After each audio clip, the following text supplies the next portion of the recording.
क्या था, external features की आउटर से बाहर से जो हम जब स्टमक को देखते हैं तो हमें स्टमक्स में क्या क्या चीज़ें दिखती है। तो कई चीज़ें देखा, इंड्स थे है ना, कर्वेचर्स था, क्या कहते हैं ऑरिफिसेस है, ये सारी चीज़ें देख रहे थे। साथ में हम लोग देखते हैं और जो भी स्ट्रक्चर था वो हमने बताया भी था कि हमें कितने होते हैं, लगभग 2 के होते हैं। कितने होते हैं? 2 के होते हैं। तो अभी हम देखेंगे सरफेसेस, तो सरफेसेस भी कितना होगा? 2 सरफेसेस होगा। अब यहाँ पर एक देखते सीधा सा स्टोमक अगर ऐसे बनाते तो एक तो सामने से दिख रहा है तो सीधा नाम रखा जाता है क्या? Anterior surface. पूरा ये सरफेस है ना, ये जो सामने तुम्हें दिख रहा होगा, हाँ, तो एंटीरियर सरफेस। और जस्ट इसके पीछे क्या होगा? Posterior surface. तो 2 सरफेस होगा, एक का नाम हम एंटीरियर्स देंगे और दूसरा का नाम क्या देंगे? पोस्टीरियर सरफेस देंगे। ठीक है। अब यहाँ पर क्या होता है कि एग्जैक्टली अगर इसकी हम लोग बात करें, एंटीरियर पोस्टीरियर बोलते ये भी चलता है, ठीक है, लेकिन थोड़ा सा इसके ओरिएंटेशंस थोड़ा अलग होने की वजह से, इसका जो ओरिएंटेशन है वो थोड़ा क्या है, अलग है, उसकी वजह से इसको इसमें अगर हम लोग देखें तो इसको बोलते, एक नाम रखते एंटेरो सुपेरियर सरफेस। कहने का मतलब ये है कि अगर जैसे ये बॉक्स हमारे पास है ना, ये मान लो जस्ट यही स्टमक है, तो ऐसे अगर तुम्हें दिखा रहा है तो ये सामने क्या एंटीरियर सरफेस, पीछे क्या होगा? Posterior surface. लेकिन अगर यही सरफेस सिर्फ ऐसे तुमको हम दिखा रहे हैं, लेकिन इसका जो पोजीशनिंग है या ओरिएंटेशंस कह लो वो कुछ इस तरह से होगा, तो ये एंटेरो सुपेरियर है, यानी ऊपर की तरफ भी है और किधर की तरफ है? सामने की तरफ भी है। तो एग्जैक्टली सेम यही चीज़ है स्टोमक के साथ। एग्जैक्टली सामने ऐसे नहीं दिख रहा, वो ऐसे रहता है, तो ऐसे रहता, तो एंटेरो सुपेरियर हो गया। और अच्छा, पीछे वाला फिर क्या हो जाएगा? पोस्टेरो, नीचे इन्फीरियर हो गया।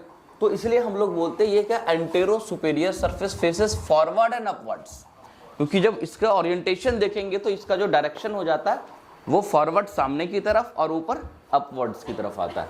तो क्या हो जाएगा? एंटेरो पोस्टीरियर, या फिर इसको सॉरी एंटेरो सुपेरियर या पोस्टेरो इन्फीरियर। पोस्टेरो इन्फीरियर में इसका डायरेक्शन क्या होगा?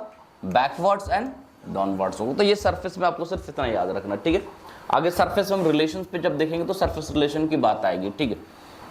अब आते हैं पार्ट्स। टोटल स्टोमक के कितने पार्ट है? तो इन जनरल फर्स्टली हम लोग स्टोमक को 2 पार्ट में डिवाइड करते हैं ना। कितने पार्ट में?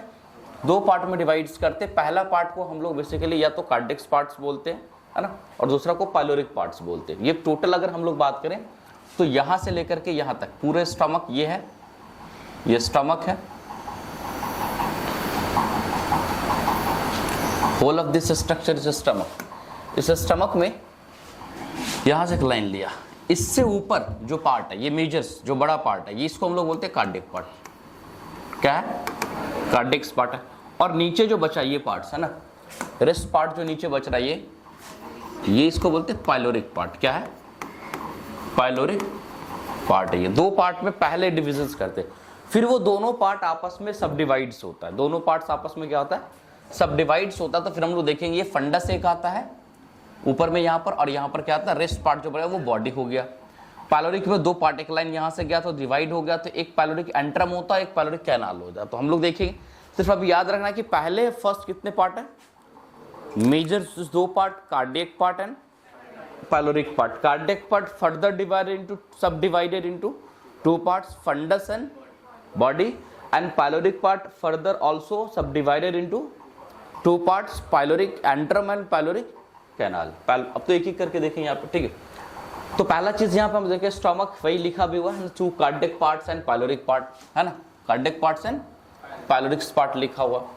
अब ये कह रहा है कि यहाँ पे डिवाइड करने वाले एक लाइन है, उस लाइन की हम लोग बात करेंगे। अब कल भी मैं पढ़ा रहा था जब, या इस पहले वाली क्लास में, जो लेसर कर्वेचर्स है, ये लेसर कर्वेचर्स पे हमने बताया था कि इस लेसर कर्वेचर्स पे एक डिपेंडेंस पार्ट है जिसको हम लोग एक नॉच के नाम से जानते थे, जिसका क्या नाम था? एंगुलरिस या इंसुसुरा एंगुलरिस, है ना। तो यह एंगुलर नॉच या इंसुसुरा ऑफ एंगुलरिस के नाम से हम लोग जानते हैं। इसके पास से एक पॉइंट से हम लाइन लेते हैं और ग्रेटर कर्वेचर तक टच कराते हैं। इस लाइन से जब हम लोग लाइन लेंगे तो ये पॉइंट से, यही पॉइंट से लाइन लेंगे और ग्रेटर कर्वेचर बुलाएंगे, तो ये एक लाइन क्या हुआ? डिवाइडिंग लाइन बन गया, है ना।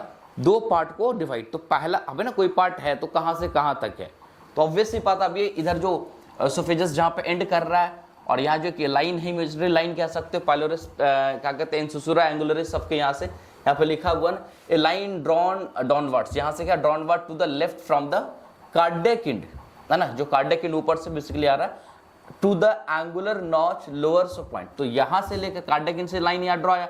अब यहाँ से जो मेन इमेज ले रहा है, तो ये लाइन जो होगा वो सेपरेट कर, ये तो कर्वेचर बनाएगा, लेकिन ये लाइन जो यहाँ पर होगा वो क्या बनाएगा, ये लाइन क्या कहते हैं, कार्डियक पार्ट और पाइलोरिक पार्ट दोनों को क्या करेगा, डिवाइड करेगा। तो पहला ये चीज आपको क्लियर रहना कि कार्डियक पार्ट और जो पाइलोरिक पार्ट है उसको डिवाइड कहाँ, एक सिंपल याद रखना, इस imaginary line which is drawn by the angularis या एंगुलर नॉच, जो एंगुलर नॉच है वहां से लेकर के हम लोग डिवाइड्स करते हैं इसको, ठीक है, टू लेसर कर्वेचर, है ना, lowest point of the lesser curvature, ठीक। अब इस चीज को हम लोग line extend further for the greater curvature, ये वही लाइन का कंटिन्यूएशन है।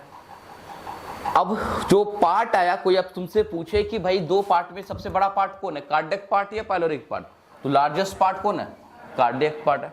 लार्जेस्ट पार्ट ऑफ स्टमक कौन है, कार्डियक पार्ट है। अब लार्जेस्ट पार्ट ऑफ कार्डियक में आने के बाद हम लोग देखते वही है divided into fundus and body.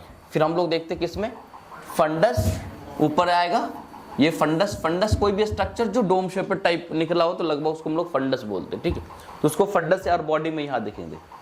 और जो स्मॉल पाइलोरिक पार्ट है उसको हम लोग ऑब्वियसली डिवाइड करते हैं, पाइलोरिक एंट्रम और पाइलोरिक कैनाल, है ना, दोनों चीज हम लोग डिवाइड्स करते हैं। अब यहाँ पर स्पेशली हम लोग फिर अलग अलग करते, अलग फर्दर आते, कार्डियक पार्ट्स को पहले हम लोग देखते क्योंकि सारे कुछ मेजरमेंट अलग अलग है। बेसिकली आता सबसे पहला इसमें आता है कार्डियक पार्ट का फंडस। फंडस है क्या, फंडस स्टमक का अपर मोस्ट पार्ट है, क्या है, फंडस जो है वो अपर मोस्ट कॉन्वेक्स है ना, डोम शेपेड पार्ट है, situated above the horizontal line drawn the level of the cardiac orifice. अब हम लोग याद करो इस फिगर को अगर देखें तो हमने कार्डियक ओरिफिस के बारे में बात किया था। कार्डियक ओरिफिस यही है ना, ओपनिंग, ये जो ओपनिंग है वच it is a cardiac orifice. अब ये ओपनिंग जो था, कह रहा कि इस कार्डियक ओरिफिस ओपनिंग से एक हम ये नॉच जो था, अब याद करो यहाँ पर कार्डियक नॉच था यहाँ पर, तो इस ओरिफिस से एक इमेजिनरी लाइन ड्रॉ करेंगे और ये जो लाइन ड्रॉ होने के बाद इसके ऊपर के पार्ट को हम लोग फंडस बोलेंगे। अब ये लाइन का जो रिलेशन होगा डेफिनेटली हमें पता है कि कार्डियक ओरिफिस का वर्टिब्रल रिलेशन T11 है, तो इसका भी क्या होगा, ओरिजिन लाइन T11 हो जाएगा। तो यही चीज है कि अब हम पूरे कार्डियक को दो डिविजन्स कर रहे हैं, फंडस में और बॉडी में। तो फिर कहां से डिवाइड कर रहे हैं, कहां से लाइन लेंगे, तो ये कार्डियक ओरिफिस से एक लाइन लेंगे, इमेजिनरी लाइन, इधर उधर से नहीं लेंगे, कहां से लेंगे, कार्डियक ओरिफिस के पास से एक इमेजिनरी लाइन लेंगे। और ये इमेजिनरी लाइन जब ड्रॉ हो जाएगा, इससे ऊपर जो पार्ट बना डोम शेपेड पार्ट है, उसी को हम लोग क्या बोलेंगे, फंडस के नाम से हम लोग जाने, क्या जानेंगे, फंडस के नाम से हम लोग जाने। अब ये एरिया बेसिकली जो देखते हैं हम लोग क्लिनिकल पॉइंट ऑफ व्यू से, जब ये फंडस की बात करेंगे, है ना,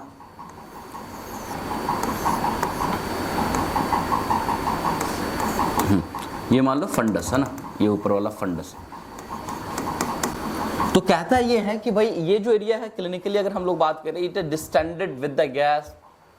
खास करके जब हम लोग देखते हैं, जो हमारे कल में बात भी करा था, आगे मैं बताऊंगा कि जनरली हम लोग क्या करते हैं कि अगर एसिडिटी होती है बहुत ज़्यादा, एसिडिटी मतलब कि गैस का फॉर्मेशन काफ़ी ज़्यादा आपके स्टमक में होता है, तो गैस का नेचर क्या होता है, ऊपर जाना, जनरली हम लोग जानते हैं, गैस तो नहीं। तो इस पूरे स्टमक के अंदर में अगर गैस का फॉर्मेशन होगा तो टेंडेंसी है कि ये गैस कहाँ जाएगा, फंडस में जाएगा। इसलिए रेडियोग्राफिकली अगर हम कभी किसी को एक्सरे अगर कराते हैं और ये फंडस के रीजन में कैसा आएगा, अब गैस का जो प्रेजेंस होगा वो एक्सरे में ब्लैक शैडो शो करेगा। कैसे शो करेगा, ब्लैक शैडो, क्योंकि गैस जस्ट लाइक एयर है ना, एयर कैसा आता है, लंग्स कैसा आता है, लंग्स में ब्लैक आता है ना, बट तो अगर ये यहाँ पर गैस का शैडो तुम्हें देखना है, अगर किसी को ये चीज़ है, अगर ऐसे तो हम बाकी और भी चीज़ें पता करते हैं, बट इन केस अगर हम रेडियोग्राफिक एग्जामिनेशंस करते हैं तो वैसे केसेस में अगर एग्जाम करते हैं और डोम्स की डायफ्राम्स के डोम्स के पास, यानी ऐसे हम लोग एक्सरे अगर किसी को कराते हैं तो डायफ्राम का दोनों डोम आएगा, इधर वाला भी इधर वाला भी, है ना।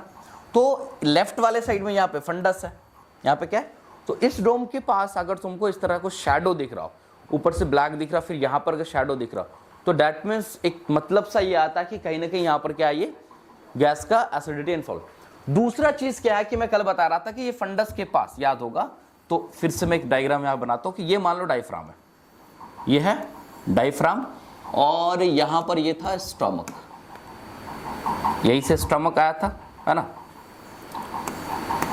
ये हो गया क्या, फंडस। अच्छा, और जस्ट इसके ऊपर मैं बताया था कि यहाँ पर बेस ऑफ क्या कहते हैं कि जो हर्ट्स का रिलेशन है, यहाँ पर ऊपर है डायफ्राम के ऊपर, यहाँ पर क्या है, हर्ट्स के रिलेशन, है ना। इंफीरियर सरफेस ऑफ हर्ट होता है यार, पढ़े होगा डायफ्रैग्मेटिक सरफेस उसको, जिसको हम लोग बोलते हैं हर्ट के रिलेशन में, याद जो हम पढ़ाए होते, नीचे डायफ्राम आ रहा था। अब क्या कि गैस की टेंडेंसी क्या होती है, गैस की टेंडेंसी है कि भाई अप की तरफ जाएगा, तो अगर थोड़ा बहुत गैस फॉर्मेशन हुआ तो यहाँ जाएगा। लेकिन एक सपोज बैलूनी है, थोड़ा सा एयर डालते हो, थोड़ा सा डिस्टेंट होता है, एयर डालते हो और फैलता, एयर डालते हो और फैलता, उसकी जो एक मैक्सिमम लिमिट है वहां तक वो क्या करेगा, डिस्टेंड करेगा, फैलेगा। तो जितना ज्यादा गैस बनेगा ऊपर की तरफ क्या करेगा, अब ये जब ऊपर की तरफ आएगा तो पहले मान लो ऐसे है, अब ये धीरे धीरे ऊपर ऐसे होगा, अब मसल स्टोन बढ़ने लगेगा और फैलने लगेगा, तो ये कहीं ना कहीं डायफ्राम को टच करेगा, डायफ्राम को इरिटेट करेगा, और डायफ्राम के ऊपर बैठा कौन है, हर्ट है, तो फिर हर्ट को डिस्टर्बेंस होगा। अब नहीं भी कुछ तो कोई बैठा हुआ तुम हिला रहे हो तो डिस्टर्बेंस तो आएगा ना, तो जिसकी वजह से पेशेंट को फील क्या होगा कि पाल्पिटेशन, हार्ट रेट बढ़ रहा है, कुछ बढ़ रहा है, ये सब चीज। तो एक्चुअली गैस बन रहा है, बट प्रॉब्लम वो लेके आएगा कि उनको धड़कन बढ़ रहा है। तो हम लोग गैस को से धड़कन बढ़, क्यों, क्योंकि वो गैस अगर एक्सेसिव फॉर्मेशन होगा तो आपके हार्ट को क्या करता है, वो डिस्टर्ब कर रहा है वहां पर जाकर के ना। तो इसलिए हमें कभी भी अगर हार्ट से एसोसिएट अगर इस तरह का बर्निंग बता रहा होगा, चेस्ट बर्निंग, ना, तो कहीं ना कहीं हम लोग इधर से भी अब कुछ भी चाहे हम हार्ट के रिगार्डिंग कोई भी टेस्ट कराए, ईसीजी कराए, इको कराए, कुछ भी कराएंगे, every report is normal. Problem क्या था, यहाँ था ना। तो acidity is also irritate your heart, मतलब हार्ट जो उसको मूवमेंट और जो भी पोजिशन में दिक्कत करता है इसकी वजह से। तो हमें इस चीज का भी ख्याल रखना, गैस को इसको बोलते हैं ना, गैस की वजह से हार्ट में दिक्कत है, तो दिक्कत नहीं, वो प्रॉब्लम क्या कर रहा है वो समझ में आ रहा होगा तुम्हें, ठीक है।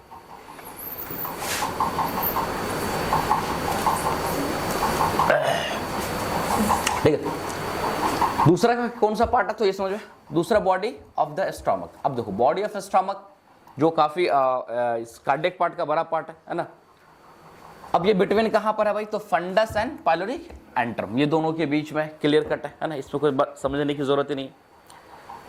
कह रहा है can be distendence enormously along the greater curvatures, कहने मतलब ये जब फैलता है अपना, है ना, ये जो बॉडी है, ये बॉडी की अगर हम लोग बात करेंगे तो बॉडी जब भी फैलता है, यहां से मान लो खत्म है ये फंडस, तो ये ग्रेटर कर्वेचर की तरफ ज्यादा फैलेगा, किधर की तरफ, ये जो ग्रेटर, क्योंकि ये बड़ा सा एरिया इधर है तो इधर ज्यादा फैलेगा, तो वही चीज कह रहा है ना, हमेशा enormously along the greater curvature, है ना।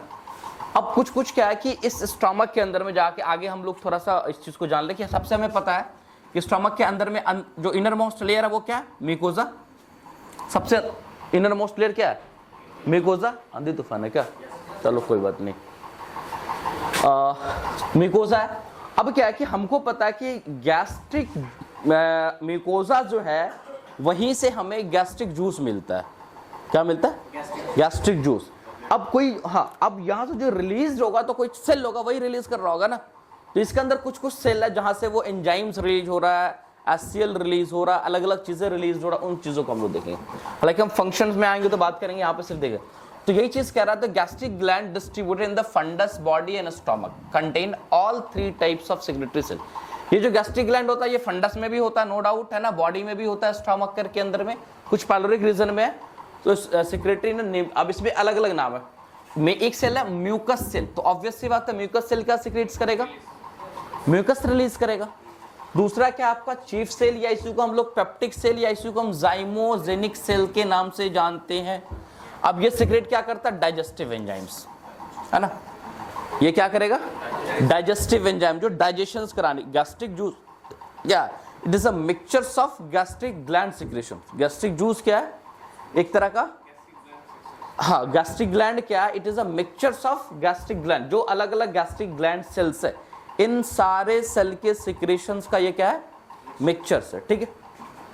उसके बाद हम लोग बात करें प्राइटल्स और oxyntic cell which secretes HCl. अब एचसीएल भी एक बहुत बड़ा पार्ट रोल प्ले करता है।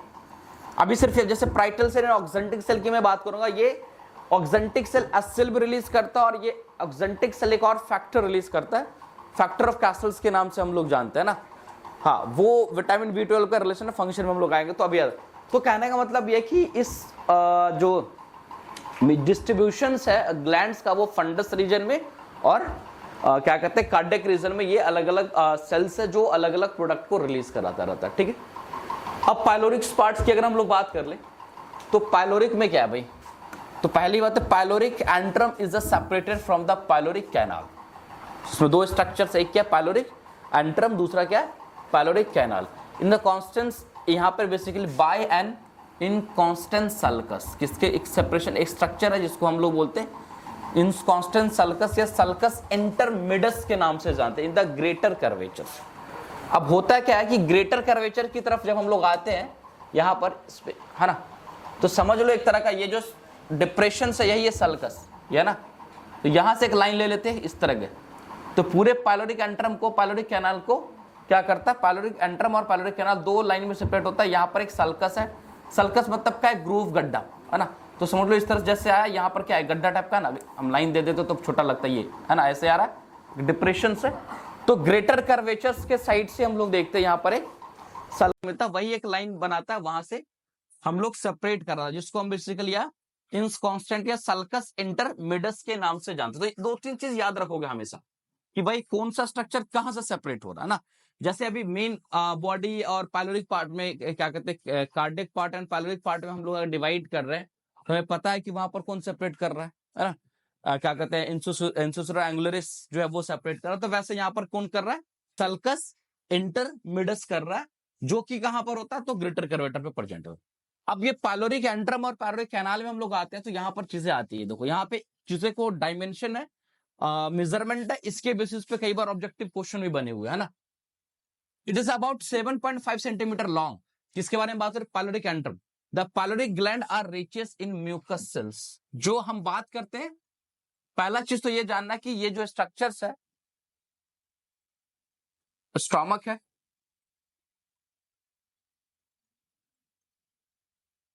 उसके बाद इसको हम लोग डिवाइड कर देते हैं, है ना, क्या कर लेते हैं, यहां से ऐसे, यहां से। अब ये दो डिवीजन कर दे, एक होगा पाइलोरिक एंट्रम, दूसरा pyloric canal, pyloric antrum, pyloric canal. तो पहला चीज कह रहा है ये जो पाइलोरिक एंट्रम है वो कितना सेंटीमीटर का है, 7.5 सेंटीमीटर का। और इसके अंदर में पाइलोरिक एंट्रम के पास जो म्यूकस गैस्ट्रिक ग्लैंड जैसे म्यूकोजा, क्या कहते हैं जाइमोजेनिक सेल्स या क्या कहते हैं ऑक्जेंटिक सेल्स, इन सब में सबसे ज्यादा अगर है तो वो कौन सा सेल है, म्यूकस सेल्स यहाँ पर सबसे ज्यादा देखने को मिला, कौन सा सेल, म्यूकस सेल देखने को।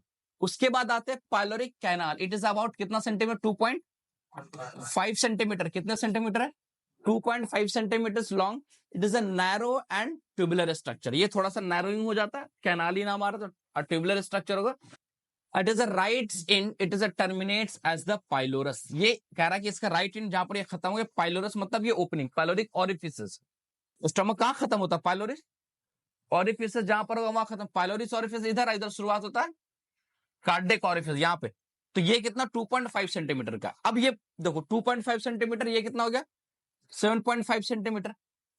अब टोटल जो स्टमक है वो कितने सेंटीमीटर का, 25 सेंटीमीटर।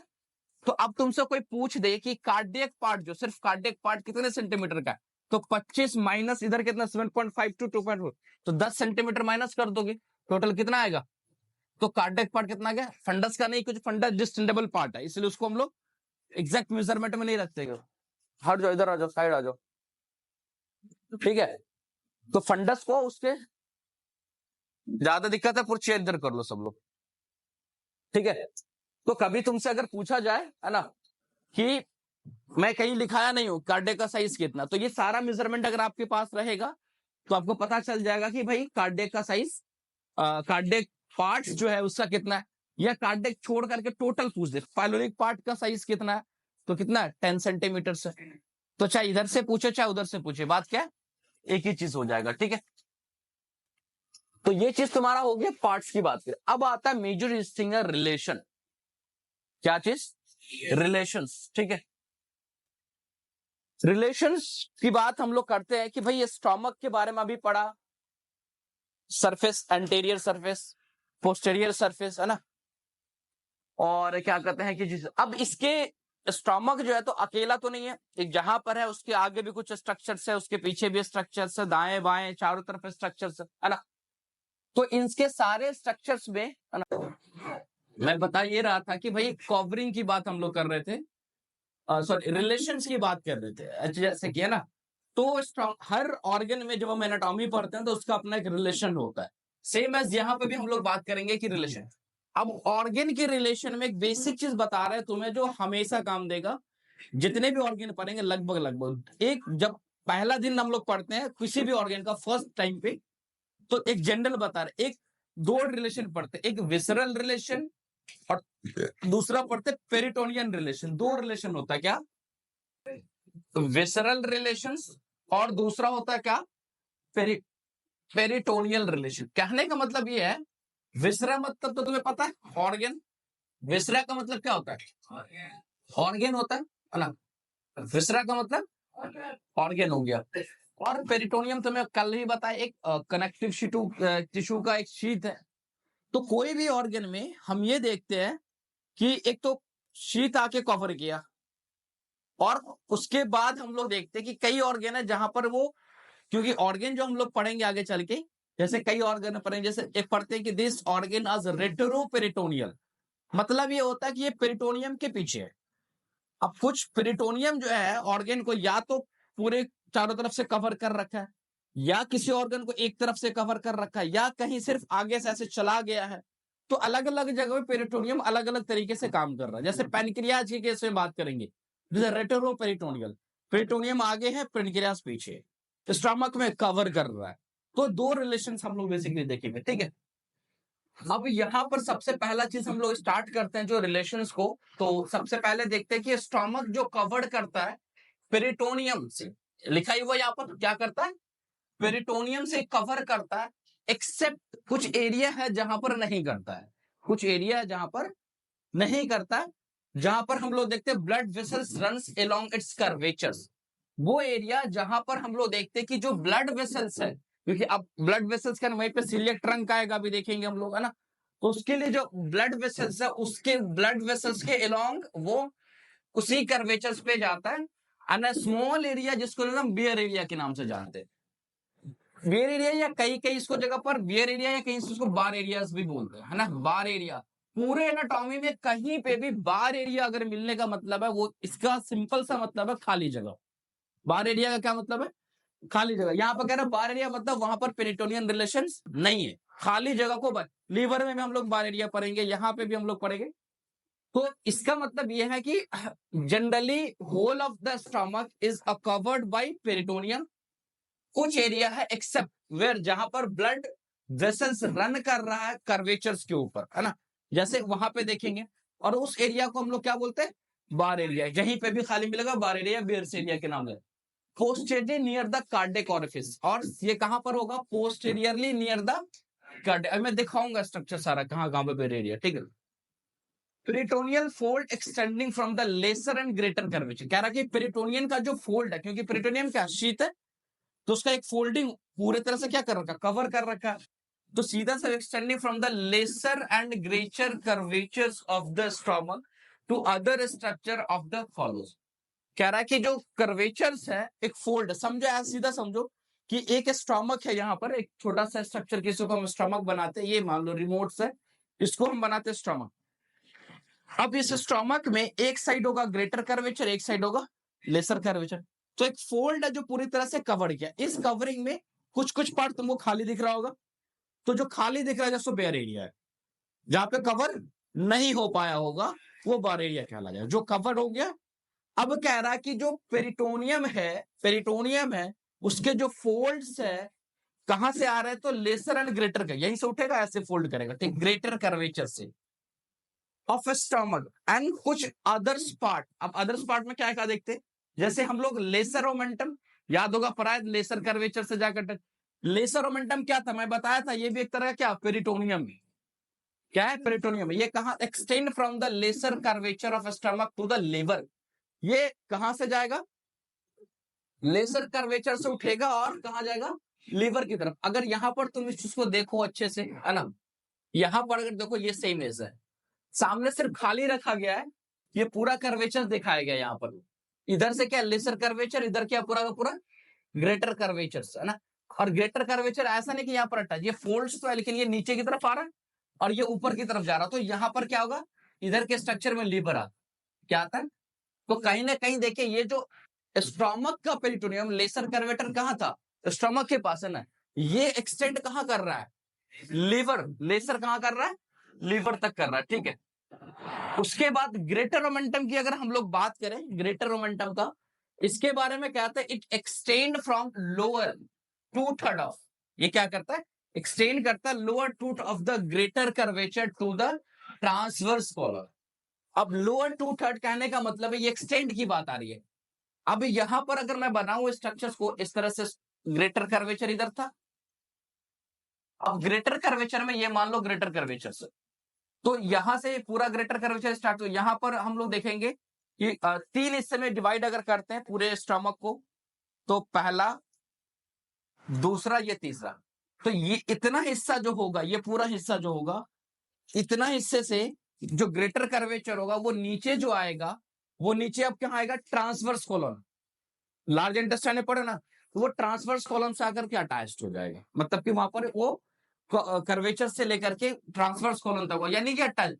क्योंकि देखो इससे बेनिफिट्स है ना, इससे क्या है कि ये जो शीट ऐसे करके आया तो एक जगह यहां एंड हो गया, दूसरा ट्रांसवर्स कॉलम पे, अब दोनों को ये क्या करेगा, होल्ड करके रखेगा। मैं पहले दिन बताया कि जो स्टोमक है वो कैसा ऑर्गन है, मोबाइल ऑर्गन तो नहीं है, फिक्स्ड है। आपके स्टोमक जहां आपके जगह पे, तो फिक्स कब रहेगा, जब उसको सब तरफ से क्या करो, बांध करके रखोगे। अगर उसको बांध करके नहीं रखा तो वो क्या होगा, जैसे तुम उठे बैठे सोए तो साथ साथ क्या। अब इसके अलावा और भी हम लोग देखें, जैसे कल बता ही रहे थे कि यहाँ पर फंडस के पास हम लोग देखे थे, है ना, क्या कहते हैं, गैस्ट्रोफ्रेनिक लिगामेंट, तो क्या करेगा वो यहाँ पर इसको टाई करके रखना, फ्रेनिक के साथ अटैच्ड, डायफ्राम के साथ। तो ये स्टमक अगर फिक्स है ऑर्गेन, तो फिक्स ऐसे नहीं है, वो फिक्स कैसे, क्योंकि उसके साथ फिक्स करने वाले स्ट्रक्चर, कोई चीज बांधा हुआ है या उसको रोक के रखे, तो कोई ना चीज होगा जो उसको होल्ड करा, चाहे रस्सी से बांधो या कुछ भी करो। तो सेम है यहां पर हम लोग देखते हैं, ठीक है।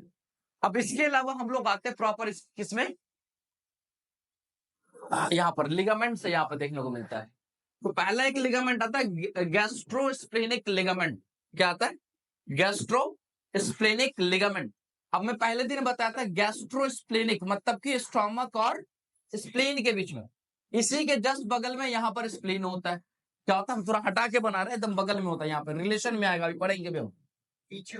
हाँ, तो यहाँ पर हम जब बेड्स की पढ़ेंगे ना इसमें तब देखने होंगे। अब यहाँ पर क्या है कि जो गैस्ट्रोस्प्लेनिक लिगामेंट है, ये एक्सटेंड करता है upper 1/3 of the fundus of spleen. ये फंडस से स्प्लेन, चलो और ऊपर थोड़ा ले जाते हैं इसको, है ना, यहाँ पे आएगा, है ना। तो ये अपर, यहाँ पे बताते लिख रहा है कि कहां से होगा, यानी हम सिर्फ यही नहीं जानते गैस्ट्रोस्प्लेनिक लिगामेंट जो है वो कहां से कहां फैल रहा है, इस चीज को दो। तो वो अपर 1/3, तो क्योंकि 2/3 में तो इधर आ गया था, याद होगा, ग्रेटर कर्वेचर 2/3 में, तो अपर 1/3 का इसी हिस्से में से एक जगह पे हम देखेंगे कि यहां से मान लो ये लिगामेंट्स गया है, जिसको हम लोग क्या नाम दे देंगे, गैस्ट्रो स्प्लेनिक लिगामेंट्स। अब उसके अलावा फिर से हम लोग देखेंगे एक और लिगामेंट देखने को मिलेगा, है ना, दूसरा लिगामेंट देखने को मिलेगा जिसको हम लोग क्या बोलते हैं, गैस्ट्रोफ्रेनिक लिगामेंट। इधर ये भी तुमको कहां मिलेगा, फंडस टू डायफ्राम, तो फंडस के ऊपर क्या, इधर तो डायफ्राम भी होगा, इधर क्या होगा, डायफ्राम होगा। तो डायफ्राम जो होगा, चलो स्प्लेन के नीचे आएगा डायफ्राम, बट हम डायग्राम ऐसे बना रखे, तो यहाँ पर ये लिगामेंट हो, तो इधर से ये भी क्या करेगा, इसको होल्ड करने का काम करेगा। तो हम लोग ये देख रहे हैं, ये जो स्ट्रक्चर्स है, सारे स्ट्रक्चर ऑलमोस्ट स्टमक को क्या करा रहा है, एक फिक्स रख रहा है, एक जगह पर फिक्स रही है, मोबाइल नहीं बन पाया। तो ये हमने पेरिटोनियल से एसोसिएटेड सारे स्ट्रक्चर्स के बारे में बात करना है, ठीक है। अब हम लोग एग्जैक्ट आते हैं विसरल रिलेशंस, किस पे आते हैं, विसरल रिलेशंस। विसरल रिलेशंस में अगर हम लोग देखें एक एक करके, ठीक है, विसरल रिलेशंस में तो सबसे पहला चीज है कि हम लोग देखेंगे क्या, एंटेरियर या एंटेरो सुपेरियर सरफेस। क्योंकि कर्वेचर में तो देख लिया, कर्वेचर लगा हुआ साइड में बॉर्डर में, इधर भी ग्रेटर, इधर क्या लेसर। अब एरिया कौन बचा बाहर से, सिर्फ सरफेस बचा ना, तो सरफेस में एंटेरो सुपेरियर सरफेस सबसे पहले हम लोग देखते हैं। तो एंटेरो सुपेरियर सरफेस में जो एरिया है वो उसकी हम लोग बात करेंगे। अब यहाँ पर तुमको पूरी तरह से दिख रहा है एक डायग्राम बना हुआ, इस डायग्राम के अंदर में स्टमक है, ऊपर से ये क्या है, डायफ्राम है, साइड से रिब्स है, ये तुमको लीवर दिख रहा है, ये लीवर है, ये डॉट डॉट स्ट्रक्चर ये लीवर है, और ये इस तरह का जो मार्जिन दिख रहा है तुमको, ये कोस्टल मार्जिन, जैसे ऐसे हम लोग में जाता है ना, ये कोस्टल मार्जिन, ये एंगल ये दिख रहा है, ठीक है। अब यहाँ पर सामने जो दिख रहा है वो स्टमक का एंटीरियर सरफेस। अब देख लो रिलेशन क्या क्या है। सामने में एक जगह क्या आएगा, एरिया रिलेटेड टू लीवर। अब कुछ पार्ट है जो लीवर का यहाँ पर रिलेशन बना रहा है, कुछ पार्ट किसका बना रहा है, left lobe of the liver है, सॉरी हाँ लेफ्ट लोब है लीवर का, यानी स्टोमक के ऊपर से ऐसे लीवर जा रहा है। यार मान लो स्टोमक है, ऊपर से लीवर का छोटा सा एरिया इस पे एंटीरियर में सामने आ गया, एक लीवर आ गया। Area related to diaphragm. अब हमें एक लाइन में डायफ्राम ऐसा लगता है, लेकिन बार बार हम बता रहे हैं डायफ्राम सीधा स्ट्रेट तो है नहीं, डायफ्राम क्या डोम शेपेड है। तो डायफ्राम ऐसे करके ऐसे क्या होगा, कैसे ऐसे करके ऐसे गया, तो कुछ तो एरिया डायफ्राम का इसको क्या क्या होगा, कवर किया होगा। तब तो यहीं से क्या कहते हैं कि क्या गैस्ट्रोफ्रेनिक लिगामेंट्स वगैरह अटैच होगा, तो डायफ्राम का एरिया होगा है ना, लेफ्ट हाफ यानी लेफ्ट साइड में देखने को मिलेगा, इधर राइट साइड में देखने को मिलेगा, है ना। अब उसके बाद अगर हम देखते हैं, उसके बाद ये सामने का एरिया जो है वो प्रॉपर कल area related to anterior abdominal wall.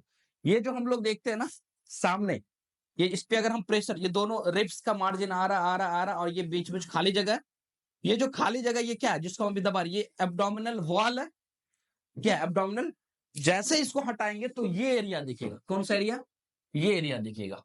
तो कुछ एरिया क्या है, एंटीरियर एब्डोमिनल वॉल है, एंटीरियर एब्डोमिनल वॉल है, उसके सामने जो लोअर पार्ट में आता है, किसमें, लोअर पार्ट, यानी ऊपर से अगर हम लोग देखें तो राइट साइड जो है स्टमक का, सामने से अगर हम लोग बात करें, राइट साइड जो स्टमक का वो लीवर से कवर है, लेफ्ट हाफ यानी लेफ्ट की तरफ जो थोड़ा सा ये कवरिंग दिखना वो किससे, डायफ्राम से कवर होगा, और नीचे का जो एरिया लोअर पार्ट जो होगा वो बेसिकली कवर किससे होगा, तो आपका एंटीरियर एब्डोमिनल वॉल से होगा, किससे होगा, एंटीरियर एब्डोमिनल वॉल। यानी सीधा सीधा जाहिर सी बात है कि तुम्हें यहाँ दिख रहा होगा कि सीधा सीधा क्या है, यहाँ पे कुछ नहीं, ये एरिया पूरा खाली है। डायरेक्टली अगर इसको हम कट लगाएंगे, मान लो सपोज कट लगाएंगे तो ओपन करेंगे, तो डायरेक्टली अगर एब्डोमिनल वॉल हटेगा तो स्टमक का नीचे का हिस्सा दिखेगा। ऊपर का देखने के लिए फिर ऊपर जाएंगे, डायफ्राम इनऑल जो भी चीज होगा उसमें दिखता रहेगा, ठीक है। क्या हुआ जी, हाँ?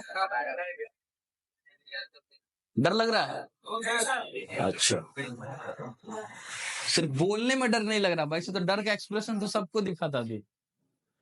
चल, तो ये सिर्फ क्या हुआ, एंटीरियर रिलेशन। अब पोस्टेरियर रिलेशन क्या है, रिलेशन ऑफ पोस्टेरियर जो है वो एक्चुअली है स्टोमक बिड। पीछे में बहुत सारे स्ट्रक्चर है जो स्टोमक के पीछे आते हैं, ठीक है। रिलेशन ऑफ पोस्टेरियर या पोस्टेरो इंफेरियर की हम लोग बात करते हैं, क्या चीज करते हैं, पोस्टेरो इंफेरियर की बात करते हैं। ये सारा स्ट्रक्चर जिसको हम स्टोमक बेड बोलते हैं, यानी कि पीछे जो है उसके ऊपर ऐसे स्टोमक है, और समझ लो एक तरह से ये स्टोमक था, ये एंटीरियर सरफेस था, ये पोस्टेरियर सरफेस, और ऐसे स्टोमक है। अब ऐसे रह रहा है, तो पीछे जो स्ट्रक्चर उसके ऊपर स्टोमक लेट रहा है, समझो सो रहा है, एग्जैक्टली क्या कर रहा है, सो रहा है। तो इसलिए इसको पूरे स्ट्रक्चर जो जो इसके रिलेशन में आएगा वो इसको, अब जैसे हम यहाँ के क्या आएगा तो हम कह सकते हैं समझने के लिए, लिटिल फिंगर आ रहा है, रिंग फिंगर आ रहा है, पाल्म्स आ रहा, बाकी फिंगर्स आ रही है, होल ऑफ द हैंड है, बट अलग अलग नाम रखे, ये एरिया इसके रिलेशन में आ रहा है, ये सब इसका बेड का काम कर रहा है। तो सेम एज पोस्टेरियर रिलेशन में जितने भी स्ट्रक्चर्स आएंगे, this all structures are make the bed of the stomach. तो कभी आपके रिलेशन नहीं पूछ के कभी आपसे पूछ दे एग्जाम्स के अंदर या कहीं भी कि right the name of the structures which form the bed of stomach या स्टमक बेड्स, है ना। तो एक एक करके देखेंगे हम लोग। पीछे क्या आता है, डायफ्राम आता है, लेफ्ट किडनी आता है, लेफ्ट सुप्रारीनल ग्लैंड आएगा, किडनी आएगा तो सुप्रारीनल ग्लैंड ऑलमोस्ट आ ही जाता है, पैनक्रियाज आएगा, ट्रांसवर्स कोलन आएगा, लेफ्ट कॉलिक फ्रैक्चर्स आएगा, स्प्लेनिक आर्टरी आएगा, और स्प्लेन आएगा, है ना। स्प्लेन लिख दे, स्प्लेन होगा, ठीक है। तो ये सारे स्ट्रक्चर्स आपको याद रखना है। हाँ पीछे की तरफ आएगा, स्टमक के पीछे की तरफ आएगा, ठीक है। तो अब यहां पर हम लोग देखें ट्रांसवर्स कॉलन में, अब ट्रांसवर्स कॉलन ट्रांसवर्स कॉलम जब तुम पढ़ोगे तो हम लोग पढ़ते हैं कि ट्रांसफर कॉलम, कैसे पीछे की तरफ है, अभी एक मिनट समझा रहा हूँ, एक मिनट।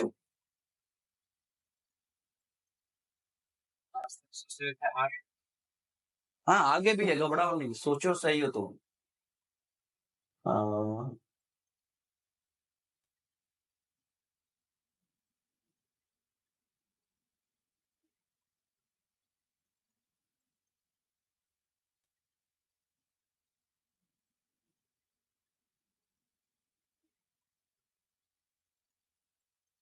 सामने से भी दिखता है।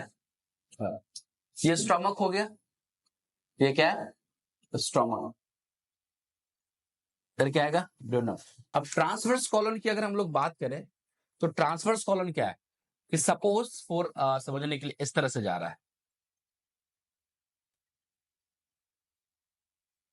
इधर लीवर पे भी जाता है, लेफ्ट कॉलिक फ्लेक्सर, ये राइट कॉलिक फ्लेक्सर, या जिसको हम लोग हेपेटिक फ्लेक्सर बोलते हैं, ऐसा गया। ये इस तरह से ट्रांसफर से समझो, फिर ये इस तरह से इधर गया।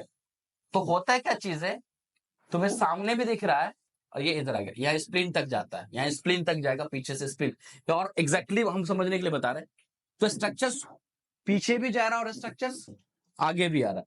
तो लार्ज क्या कहते हैं, ट्रांसफर को एक छोटा सा तो स्ट्रक्चर है नहीं, और ये तो सिर्फ मात्र 25 सेंटीमीटर, उसमें भी फोल्ड है, बैग अलग तरीके से है, तो इसलिए इसके रिलेशंस में आते हैं ट्रांसवर्स कॉलम में, ठीक है। इसलिए हम लोग कह सकते हैं कि यहाँ पर, क्योंकि whole of the transfer column हमने सिर्फ लिखा transfer part of transverse column है ना, तो पीछे आएगा। यहाँ पर अगर हम लोग देखते, अब जैसे यहाँ पर इस चीज को दिखाया भी इस तरह से पूरा आगे, यानी स्टमक है, इसके पीछे अगर देखो देख करके, जैसे सबसे पहला डायफ्राम है, तो जाहिर सी बात स्टमक को यहाँ पर इस तरह, अब यहाँ पे भी तुम देख सकते हो कि हाँ छोटा सा ये स्टमक का dot dot dot dot structure रखा है ना, स्टमक को इस तरह से रखा है, ठीक है। अब यहाँ पर स्टमक के पीछे स्प्लेन आ गया, सब डायफ्राम आ गया, स्प्लेन आ गया। उसके बाद हम लोग देखते हैं लेफ्ट किडनी आ गया, ये लेफ्ट किडनी तुमको दिख रहा है, लेफ्ट सुप्रारिनल ग्लैंड इसके ऊपर दिख रहा है, ये पैनक्रियास दिख रहा है, ये ट्रांसवर्स कॉलम दिख रहा है, स्प्लेनिक आर्टरी, ये स्प्लेनिक आर्टरी है जो स्पेन की तरफ जाएगा वो दिख रहा है, इधर का सीलियक ट्रंक मतलब कि एब्डोमिनल आयोटा दिख रहा है। तो ये सारे स्ट्रक्चर्स कहीं ना कहीं जो पैनक्रियास आएगा, ट्रांसलेफ्ट कॉलिक, स्प्लेनिक आर्टरी, स्प्लेन, ये तुम्हें याद करना पड़ेगा, सिंपल सा पढ़ना, रिलेशन वगैरह में कोई झंझट नहीं है, सीधा सा याद करना पड़ेगा। फिगर देखोगे बार बार याद हो, पोस्चर रिलेशन, हाँ फिगर से हो जाएगा, बार बार फिगर देखोगे तो हो जाएगा, ठीक है। अब इसके बाद क्या, थोड़ी सी हिस्टोलॉजी थी यहाँ पर, उस चीज को देख लो। हिस्टोलॉजी में क्या है भाई, तो एक चीज यहाँ पर मैं ऑलरेडी बता चुका हूं कि जो वॉल ऑफ स्टमक है कंसिस्ट बाई 4 कोट्स, 4 कोट्स से बना हुआ। बारिश टाइम तो हो गया होगा मेरे ख्याल से, लेकिन जाओगे बारिश में, कहा बारिश हो रहा है तेज, क्या जा पाओगे? चलो ठीक है, इसको खत्म कर देते बस।